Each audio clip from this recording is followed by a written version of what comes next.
my friends are simps. The market for in-ear monitors has seemingly expanded dramatically over the past few years.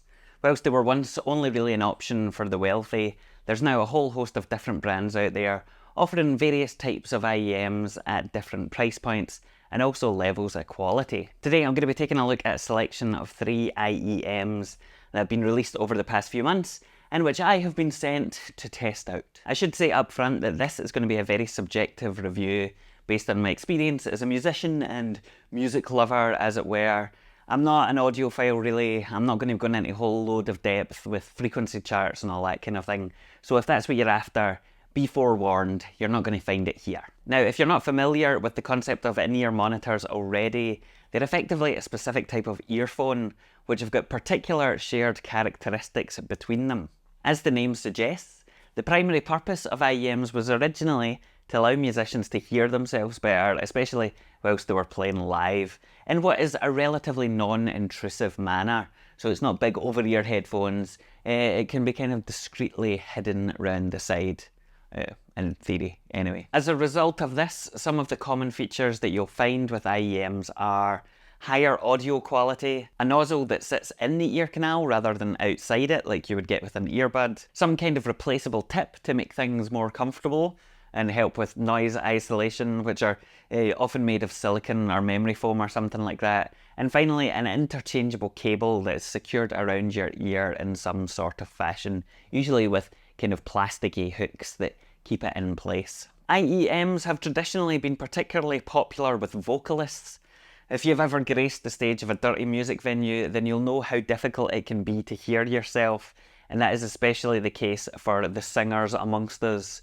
Even more so if you're playing smaller venues on the toilet circuit, where the stage monitors are generally pretty crap, not powerful enough, and you can't really be heard over the rest of the band. So being able to pipe in your own custom mix right into your ear holes means that you know what notes you're playing, and in the case of vocals, hopefully reduce the strain on your voice when you naturally try and sing louder to hear yourself, which obviously doesn't make sense. Nowadays, IEMs enjoy a much wider audience as people have cottoned on to just how much better they can be than regular earbuds, whether that's for people that are travelling, going to the gym, gaming, streaming, or whatever the fuck else you people do. The passive noise isolation, audio quality, and also the portability of them mean that they're a pretty attractive option in various categories. Personally speaking, I have always been one to prefer large, over-ear headphones for enjoying music.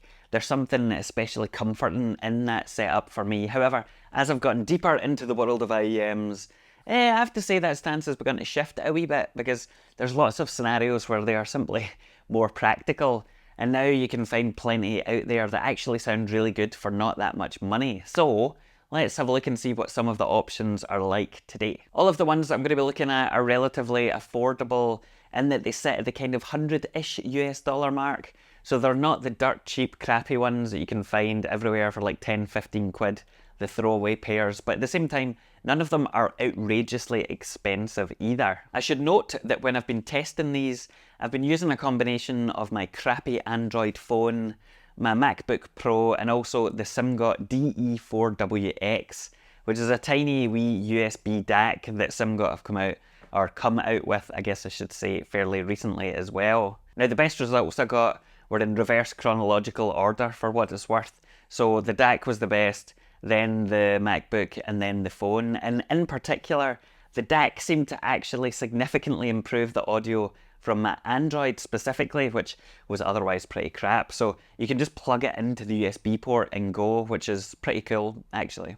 Now, the first set of IEMs on my list to talk about are the EPZ times Tipsy Star 1s, which are priced currently at about $89 US. In the box, you've got the IEMs, 3 different pairs of silicone tips, a rather basic single core detachable cable which comes as 1.2 meters or 2 meters long depending on what you choose, and also a carrying pouch. The IEMs themselves come in either white or black with a kind of sparkly reflective exterior, and as you can see, I have got the white version. I've got to be honest and say that I really don't like the look of these.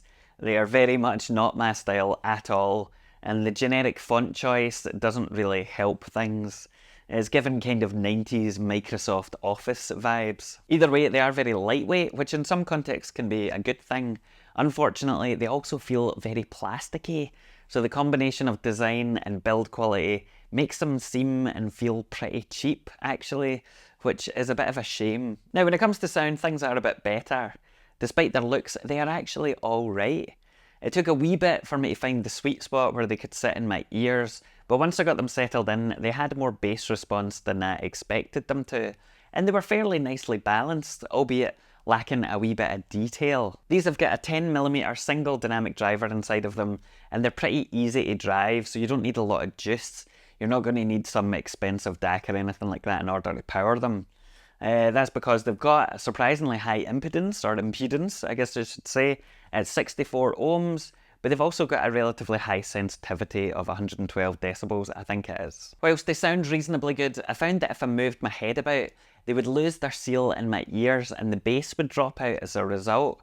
That meant that I had to push them further into my ear canal than I might normally, and they weren't the most comfortable to use as a result of that. Overall, these are fine, but they're nothing much to write home about, and there are far more interesting options out there in the same price bracket, which we're going to come on to see. I guess I'll never be sent any IEMs ever again because of this review, but hey, there you go.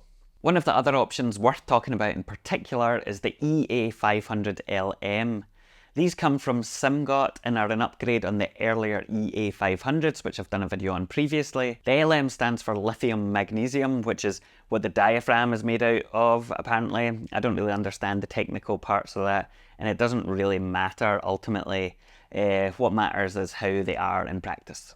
In the box, you get the IEMs themselves, a hard case which is quite nice, a detachable cable, a selection of different tips to fit bigger or smaller ears, and also a set of 3 different nozzles. Now this is one of the more interesting parts about these specific IEMs, because each of the nozzles is tuned slightly differently to shape the frequencies in various ways. So that means you can switch them out to taste, giving you a bit more control over the EQ effectively. I can see how this would be really useful for vocalists in particular, who might want to adjust the balance of the mix to suit their own voice without having to, carry a pedal or something about, or constantly ask the sound engineer to change things. So whilst this might be a nice wee novelty for most people, it could be really useful for singers. When it comes to build and design, they have this really nice metallic shell, which feels and looks pretty swish, to be honest. They fit nicely and securely in and around my ears, despite being a wee bit rounded or bean-like, if you will. And the passive isolation that I've managed to get with these has been excellent. Another nice touch is that each IEM has got a left or right marker on there respectively, which might seem like a stupid wee detail, but it saves a lot of time trying to figure out which ear should be which and which cable should go in where. That is a nice touch. What really impressed me with these though was how they sound. The bass in particular caught me off guard, as there was far more of it than I expected from an IEM. I couldn't actually believe how good it was, and so I deliberately tested it out with some especially low frequency heavy tracks, and they more than held their own. There's enough separation and soundstage in there as well that means that you get some of that immersive sound experience. If I had any critical comment to make, it would be that they're a bit treble forward at times, but that tends to be a common factor with IEMs, and you can experiment with the different nozzles to see which one you prefer. I liked the brass or the gold ones personally the best, but it also depends on the type of music you're listening to. Overall, I genuinely found myself really enjoying these for listening to music, and they could very well replace the over-ear headphones that I take when travelling about. That is no small feat, let me tell you. I genuinely like them that much. These are currently priced at just $90 US, which I think is actually a bit of a bargain, especially when you compare them to others in the same price bracket. The value for what you get for what you pay is excellent, and these in particular have got me curious about what more premium IEMs might be capable of. So thanks a lot, Simgot, for opening that door. Speaking of which, the final set of IEMs that I'm going to be looking at today are the Shozy P20. These are the most expensive of the 3, coming in at $139 US. They are particularly interesting though because they boast a relatively large 14.5mm planar magnetic driver, A bit of a mouthful, but something that's pretty unusual for an in-ear monitor, particularly of this cost. Now, despite having that driver, they remain fairly easy to power. Planar magnetics are famously power hungry, but because of the size of them and everything, that's not the case here. That's the extent of my technical knowledge. But I don't have any problems with that, with or without the DAC. I could power them fine from a laptop, from my phone. But as I mentioned, they did sound better with the DAC. Now, in the package, along with the IEMs themselves, you get a hard travel case, an interchangeable cable, and a bag with 12 pairs of silicone tips, which is quite an impressively excessive amount, I have to say. I really love the look and build of these. The shells are sleek with this smooth black matte finish, and they seem to be well constructed. They sit really nicely in my outer ear as well, in a way that is kind of difficult to explain, but they've got a particular kind of ergonomic satisfaction. Perhaps because of their flat edges, it just feels like they were meant to be there, which I guess is a sign of good design. Now, I happen to be a side sleeper, which has meant that I've never really been able to listen to music in bed.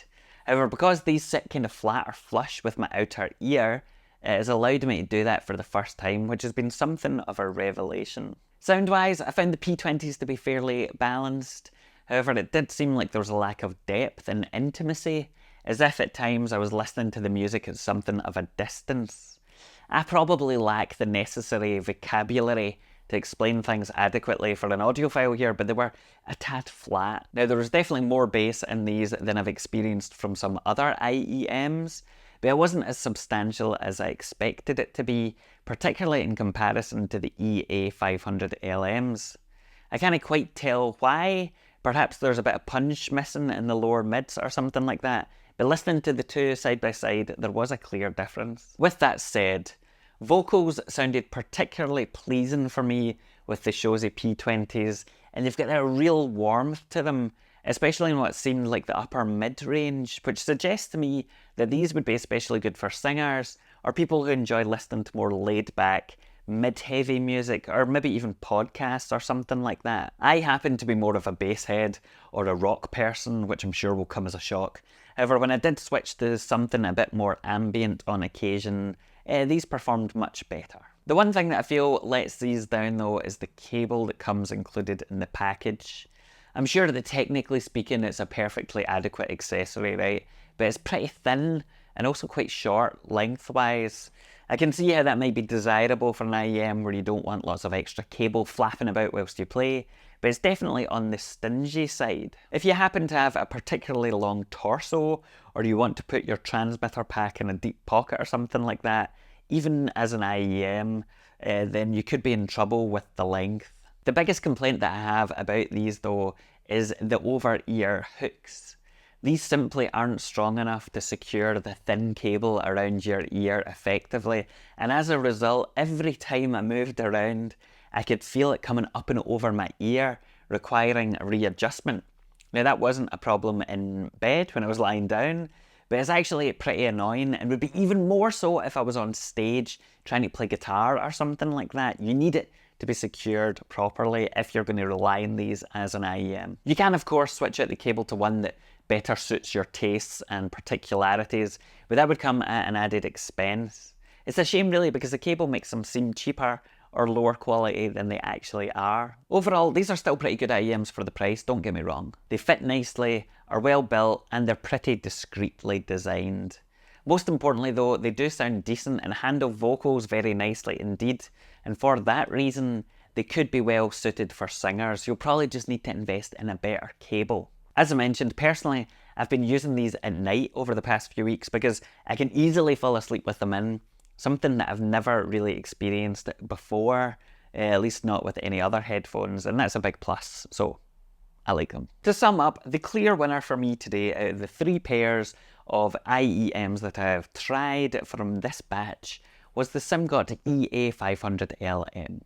The design, the build quality, and the features alone were all better, but ultimately it was the sound that really impressed me. These are easily the best IEMs I've tried in this price bracket, and the fact that they are only $90 mean that they are incredible value. And I'm not just saying that, this is something that I genuinely was kind of taken aback by. These are just a selection of IEMs that are out there just now, and I'm at risk of falling deep into the rabbit hole of what's on offer.